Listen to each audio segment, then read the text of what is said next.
Johannesburg hosts G20 for the first time. Global leaders debate Ukraine's fragile peace plan. Emerging economies push trade and climate action. Protests and health challenges take center stage. Catch all that unfolded at Johannesburg's G20 Summit.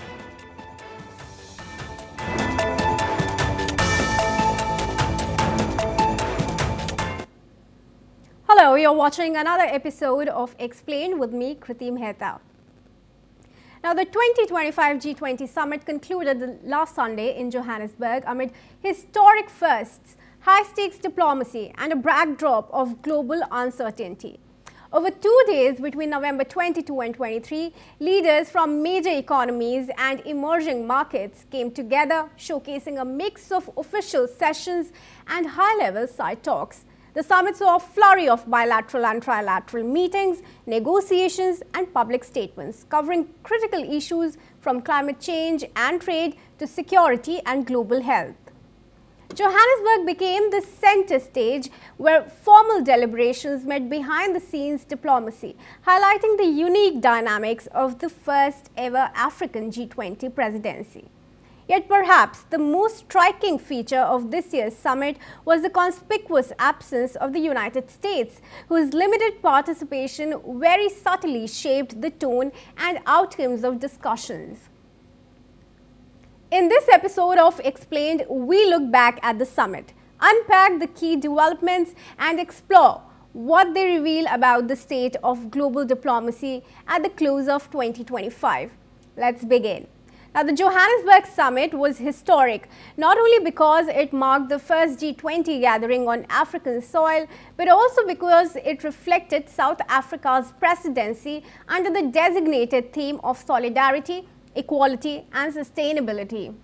The country emphasized cooperation across diverse economies, fair opportunities within and between nations, and long-term development that does not compromise future generations. This presidency also talked about the rising influence of the global South, with South Africa positioning itself as a voice for growing economies and championing development priorities that directly affect them. Preparation for the summit was extensive. Johannesburg transformed its expo center to meet international standards, while city infrastructure received upgrades ahead of the leaders' arrival. But not all news was logistical. While 4 heads of state were absent from various reasons, US President Donald Trump's decision to send only a ceremonial ambassador stood out, which evidently signaled his disagreement with parts of the G20 agenda. South African officials downplayed the absence, though stressing that the G20 forum remains open for engagement regardless of participation level. From the outset, Washington's absence shaped much of the summit's political temperature. On the 20th of November, the White House confirmed that it would not fully participate and clarified that prior reports suggesting otherwise were all inaccurate. Officials stated that the ambassador's presence was only symbolic, tied to the ceremonial G20 handover, and not to any negotiations. Despite this, the summit moved forward, with other leaders adopting a declaration addressing climate action and global economic challenges. South African President Cyril Ramaphosa also spoke highly of the consensus reached among participating members and reaffirmed the historic significance of the first African G20 presidency. But tension further escalated yesterday when US President Trump announced that South Africa would not be invited to the 2026 G20 Summit in Florida, citing the US boycott of this year's summit and repeating claims about South Africa's treatment of its white minority, which again is something that's widely rejected by international observers. And now we shift our focus to the most intense discussions at the Johannesburg summit, which was the diplomacy surrounding the Ukraine peace plan. The US had presented a 28-point draft proposal to Kyiv somewhere in the middle of this month, which immediately sparked controversy.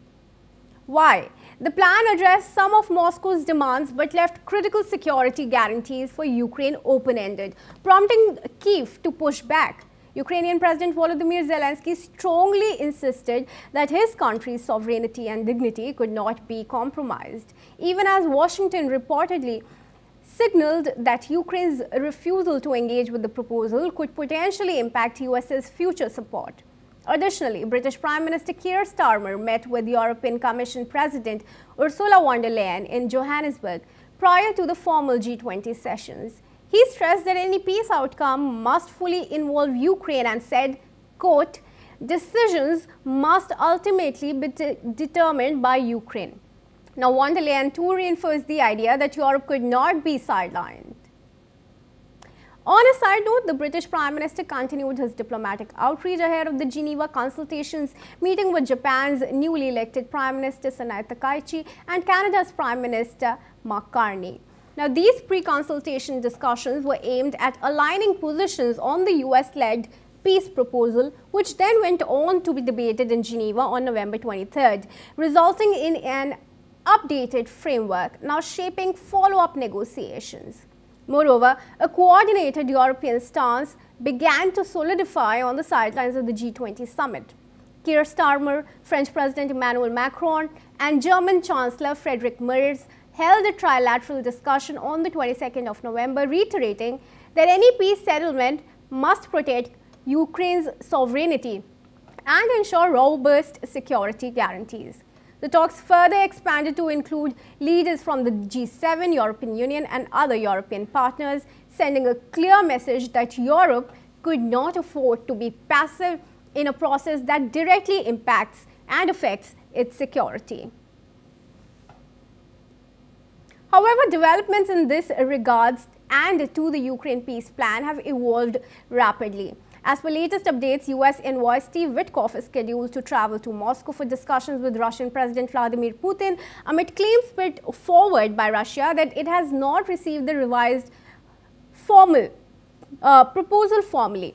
Now, although Kremlin officials have acknowledged reviewing an unofficial draft noting some positive aspects, they have still called for deeper analysis on critical points. Russia's Deputy Foreign Minister Sergei Ryabkov has stated that no concessions would be made regarding core demands, while Kremlin spokesperson Dmitry Peskov has urged caution, noting that it is just too early to suggest a breakthrough yet. But according to reports, Ukrainian officials have privately indicated readiness to advance the revised framework, with clarification still pending on certain conditions, but overall signaling tentative progress in the talks. During the G20 summit, Turkey positioned itself as a mediator, with President Tayyip Erdogan even suggesting to plan a call with Russian President Putin to revive peace efforts and the Black Sea grain corridor. He said that he would surely be updating his European and US partners afterwards, but only when the talks are finalized. Now, to top it all, UN Secretary General Antonio Guterres also reminded the world that any viable peace plan must respect Ukraine's territorial integrity and conform to international law. With the summit's diplomatic machinery in full motion, Johannesburg became a key venue for framing the global response to one of the decade's most pressing conflicts. But now, let's move to broader global issues that were also discussed. Brazil's President Luiz Inácio Lula da Silva doubled down on the continuing importance of multilateralism. Speaking on the 23rd last week, he stated that collective approaches must prevail over unilateral actions, particularly amid US efforts, which he alleged was constantly trying to weaken international cooperation. Lula also noted the adoption of the G20 Summit Declaration on Climate Change and Global Economic Challenges is solid proof that multilateralism remains a guiding principle even when certain members abstain. In addition, he touched briefly on regional security issues, warning that rising military activity in the Caribbean requires healthy dialogue to avoid building up of tension, and also brought immediate attention to what has been a wide concern for stability across the global south. Now we turn to China. Its Premier Li Qiang convinced other G20 economies to remain upholding free trade and foster an open global economy despite a sluggish recovery. Li Qiang warned that protectionism, unilateralism and rising trade confrontations threaten international cooperation in current times. He also called for reforms to global institutions such as the IMF, World Bank and World Trade Organization, advocating for stronger voices for developing nations. He outlined China's key initiatives, noting G20 efforts to spur industrialization across Africa and strengthen debt relief frameworks for developing countries. Expressing interest to collaborate with South Africa, he said that China is willing to help the host country with proper mechanisms of broad economic modernization. Now, interestingly, in a related development, we also saw India's Prime Minister Narendra Modi, Brazilian President Lula and South African President Ramaphosa holding a trilateral IPSA meeting on the sidelines, reinforcing their commitments to strengthen trade and economic cooperation. Now, climate change and action too remain a central focus here. Australian Prime Minister Anthony Albanese pushed for pragmatic approaches to green energy transitions, with Italian Prime Minister Giorgia Meloni cautioned against rigid foreign-imposed strategies in Africa that could entrench dependency rather than sustainable growth. Meloni also advocated for technological neutrality, encouraging a diverse energy mix spanning renewables, hydrogen, biofuels, carbon dioxide capture, and nuclear fusion research. Adding more to the discussion, European Commission President Ursula von der Leyen highlighted the massive imbalance in global clean energy investments, revealing that only 2% of the last year's $2 trillion went to Africa, despite its solar potential. She cited Europe's Global Getaway initiative worth €150 billion, with a quarter earmarked for energy infrastructure in Africa. Moreover, Canadian Prime Minister Mark Carney illustrated climate vulnerability through Hurricane Melissa in Jamaica, which erased nearly 40% of the country's GDP gains. President Ramaphosa presided over these discussions, calling for actionable strategies to ensure both developed and developing nations can tackle climate challenges equitably. Japan also showed its support for Africa's G20 priorities, including energy transition, disaster risk reduction, and economic stability. Now, as the summit concluded, President Ramaphosa formally closed proceedings on the 23rd of November, but tension on the ground highlighted domestic realities. Why? Because members of the anti-migrant group Operation Dudula staged protests demanding stricter immigration policies and prioritization of local jobs, prompting police intervention when some protesters moved beyond designated areas. Simultaneously, hundreds of women staged a nationwide shutdown, lying on pavements and carrying mock coffins to protest gender-based violence and femicide. It is important to note that South Africa's high femicide rate remains a pressing concern, and activists hoped the global attention to the G20 summit would spur more effective government action.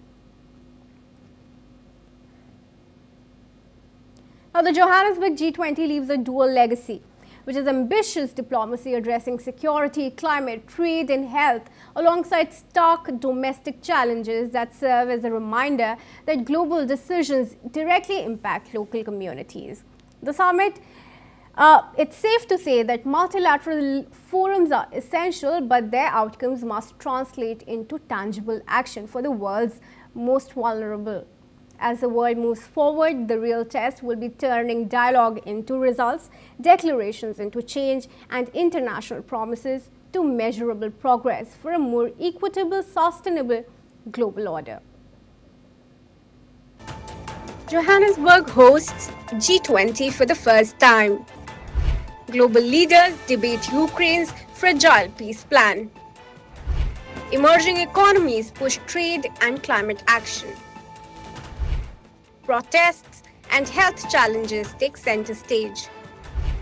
Catch all that unfolded at Johannesburg's G20 Summit.